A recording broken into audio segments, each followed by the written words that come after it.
안녕하세요. 오늘은 5월 18일 수요일 아침입니다. 오늘도 하나님 말씀으로 하루를 시작합니다. 오늘 말씀은 사무엘상 7장 3절에서 14절까지 말씀 제가 읽겠습니다. 사무엘이 이스라엘 온 족속에게 말하여 이르되 만일 너희가 전심으로 여호와께 돌아오려거든 이방 신들과 아스타롯을 너희 중에서 제거하고 너희 마음을 여호와께로 향하여 그만 섬기라. 그리하면 너희를 블레셋 사람의 손에서 건져내시리라. 이에 이스라엘 자손이 바알들과 아스타롯을 제거하고 여호와만 섬기니라. 사무엘이 이르되 온 이스라엘은 미스바로 모이라. 내가 너희를 위하여 여호와께 기도하리라 하매 그들이 미스바에 모여 물을 길어 여호와 앞에 붓고 그날 종일 금식하고 거기에서 이르되 우리가 여호와께 범죄하였나이다 하니라. 사무엘이 미스바에서 이스라엘 자손을 다스리니라. 이스라엘 자손이 미스바에 모였다 함을 블레셋 사람들이 듣고 그들의 방백들이 이스라엘을 치러 올라온지라. 이스라엘 자손들이 듣고 블레셋 사람들을 두려워하여 이스라엘 자손이 사무엘에게 이르되 당신은 우리를 위하여 우리 하나님 여호와께 쉬지 말고 부르짖어 우리를 블레셋 사람의 손에서 구원하시게 하소서 하니 사무엘이 젖 먹는 어린 양 하나를 가져다가 온전한 번제를 여호와께 드리고 이스라엘을 위하여 여호와께 부르짖음에 여호와께서 응답하셨더라. 사무엘이 번제를 드릴 때 블레셋 사람이 이스라엘과 싸우려고 가까이 오매 그날에 여호와께서 블레셋 사람에게 큰 우레를 발하여 그들을 어지럽게 하시니 그들이 이스라엘 앞에서 패한지라. 이스라엘 사람들이 미스바에서 나가서 블레셋 사람들을 추격하여 벳갈 아래에 이르기까지 쳤더라. 사무엘이 돌을 취하여 미스바와 센 사이에 세워 이르되 여호와께서 여기까지 우리를 도우셨다 하고 그 이름을 에베네셀이라 하니라. 이에 블레셋 사람들이 굴복하여 다시는 이스라엘 지역 안으로 들어오지 못하였으며 여호와의 손이 사무엘이 사는 날 동안에 블레셋 사람을 막으심에 블레셋 사람들이 이스라엘에게서 빼앗았던 성읍이 에그론부터 가드까지 이스라엘에게 회복되니 이스라엘이 그 사방 지역을 블레셋 사람의 손에서 도로 찾았고 또 이스라엘과 아모리 사람 사이에 평화가 있었더라. 아멘.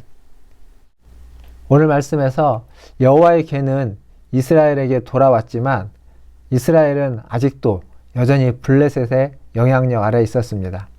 이것을 간파한 사무엘은 하나님이 이스라엘과 함께하지 않는 그 이유에 대해서 이렇게 이야기합니다. 너희가 우상을 제거하고 우상을 버리고 전심으로 여호와께 돌아와야만 한다. 이렇게 말하고 있습니다. 즉 아직 이스라엘은 우상을 다 제거하지 않았고 온전히 하나님께 돌아오지 못했기에 하나님이 그들과 함께하지 않고 여전히 블레셋의 영향력 아래 머물고 있는 것입니다. 이 말을 들은 이스라엘 사람들은 바알과 아스타롯을 제거하기 시작하고 우상들을 제거하기 시작하게 되는 것입니다. 그리고 사무엘은 이제 미스바에 모두를 모이게 합니다. 그리고 그곳에서 회개의 기도를 시작하게 되는 것입니다. 그런데 미스바에 모여 기도할 때 블레셋은 그들을 공격합니다. 이스라엘을 급습하는 것이죠. 이스라엘은 블레셋의 공격에 두려워했지만 그들은 하나님께 지켜달라고 간구하고 하나님의 구원을 호소했습니다. 그들의 기도를 들으신 하나님은 블레셋을 물리쳐 주십니다. 오늘 말씀 보면 블레셋의 우레를 발해서 그들이 이스라엘 앞에서 다 패하게 만들었습니다.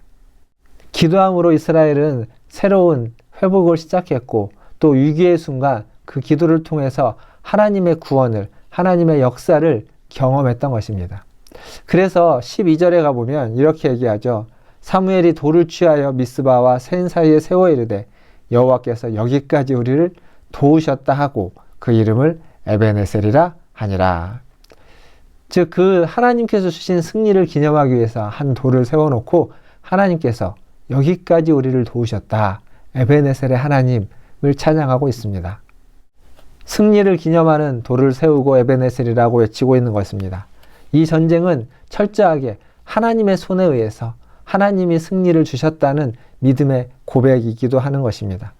뿐만 아니라 블레셋을 심판하신 하나님은 이스라엘이 블레셋에 빼앗겼던 그 땅들을 다시 찾을 수 있도록 다시 그 땅들을 이스라엘로 회복시켜 주고 있습니다. 사랑하는 성도 여러분, 하나님을 의지하는 우리의 믿음만, 우리 자신의 믿음만을 우리가 생각하고 나아갈 것이 아니라 우리의 작은 믿음에도 불구하고 하나님이 큰 은혜를 베푸시고 크게 화답하시는 하나님의 일하심에 우리는 그 눈을 뜨고 마음을 열고 그것을 받아들이고 볼 수 있어야만 할 것입니다. 지금 하나님은 이스라엘에게 그렇게 역사하고 있고 지금 이 시간에도 우리에게 하나님은 그렇게 역사하시는 줄 믿습니다. 오늘 말씀에서 사무엘은 어린 양을 취해서 온전한 번제를 드립니다. 그리고 하나님께 부르짖습니다. 구원해달라고 부르짖을 때 하나님 응답하시는 거죠. 이스라엘 앞에서 블레셋을 패하게 만드는 것입니다.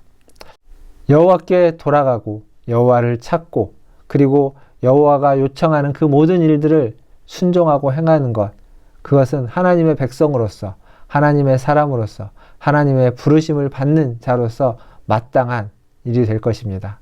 오늘 또 하나님은 우리를 부르고 계십니다. 주님의 부름에 마땅히 반응하고 또 주님이 돌아오라고 하는 그 외침에 우리는 돌아가는 그러한 믿음의 사람, 그러한 하나님의 백성과 자녀가 다 되시기를 주님의 이름으로 축원드립니다. 기도하겠습니다. 하나님 아버지, 이 땅이 다시 한번 주께로 회복되게 하여 주시옵소서. 하나님 온 열방이 아버지 하나님 다시 하나님 앞에 돌이키며 회개하며 나아가게 하여 주시옵소서. 하나님 이 나라와 민족과 아버지 전 세계 열방의 모든 하나님의 형상으로 지음받은 이들이 회개하며 돌이켜 하나님 앞에 부복하고 주의 구원을 구하며 주의 자비를 구하며 주님의 은혜를 사모하게 하여 주시옵소서. 코로나로 인하여 전 세계가 휘청거렸고 하나님 이제는 경제적인 문제로 하나님 전쟁의 문제로 하나님 유통의 문제로 전 세계가 흔들려가고 있습니다. 주여 불쌍히 여겨주시고 전 세계가 하나님의 그 다스림 속에서 하나님을 바라보면서 이 모든 어려움들을 극복하고 특별히 아버지 하나님 연약하고 가지지 못하고 소외받은 자들이 이 어려움에 아버지 하나님 노출되어 있습니다. 그들을 불쌍히 여겨주시고 그들이 다시 하나님 편안한 삶을 살아갈 수 있도록 일상을 회복할 수 있도록 주님 도와주시옵소서. 오늘도 말씀을 통하여 하나님 여호와께서 이스라엘을 위하심을 봅니다. 하나님께서 하나님의 백성을 지키시고 보호하여 주시는 것을 보게 됩니다. 주님, 이 시간도 우리를 지키시고 보호하신 하나님, 그래서 지난 그 어려움 속에서도 우리를 견디게 하시고 아버지 하나님 우리를 도와주셨던 하나님, 오늘 또 주님의 도우심과 은혜를 사모하며 하루를 시작하오니 주여 도와주시고 아버지 하나님 하루 가운데 은혜 베풀어 주시고 우리의 모든 선택과 판단이 주님의 뜻 안에서 주 안에서 선택되어지고 판단되어지는 일들이 되게 하여 주시고 그걸 통하여 하나님을 영화롭게 하고 하나님의 이름을 거룩히 하며 하나님의 나라를 이루는 하나님의 자녀들, 백성들 되게 하여 주시옵소서. 하나님 오늘 하루도 하나님의 손에 모든 걸 탁합니다. 우리 문화촌제일교회를 기억하시고 우리 교회 성도들을 기억하시고 각자의 아버지 하나님 그 형편을 아시는 주님, 때를 따라 돕는 은혜로 아버지 하나님 그 모든 형편에서 그들이 견뎌내고 이겨내고 그래서 주님을 더 바라보며 주님을 의지하며 이 시간들을 극복해 승리해 갈 수 있는 우리 모든 문화촌제일교회 성도들 되게 하여 주시옵소서. 교회가 새롭게 거듭날 수 있도록 도와주시고 하나님 교회의 부족함을 아시는 하나님 어느 방향으로 가야 될지 아버지 하나님 그 방향을 알려주시고 한 걸음 두 걸음 떼어갈 수 있도록 주님 은혜 베풀어 주옵소서. 모든 것을 주의 손에 의탁하며 우리 구주 예수님의 이름으로 감사하며 기도하옵나이다. 아멘. 네, 사랑합니다. 축복합니다. 오늘 하루도 주님과 함께 하시는 하루가 되기를 바라겠습니다. 샬롬.